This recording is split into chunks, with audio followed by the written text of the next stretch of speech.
Nagsasalita ang mambabatas na yan sa bansang Georgia nang bigla siyang suntukin sa mukha ng kapwa mambabatas. Ilang sandali lang, nagkagulo na rin ang iba pang mambabatas sa loob ng gusali. Kabilang sa mga nagsusulong ng kontrobersyal na Foreign Agents Bill ang lalaking nasapak. Miyembro naman ng oposisyon ang nanuntok.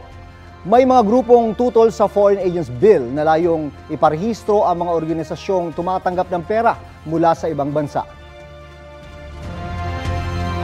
Kapuso, alamin ang maiinit na balita. Bisitahin at mag-subscribe sa GMA Integrated News sa YouTube.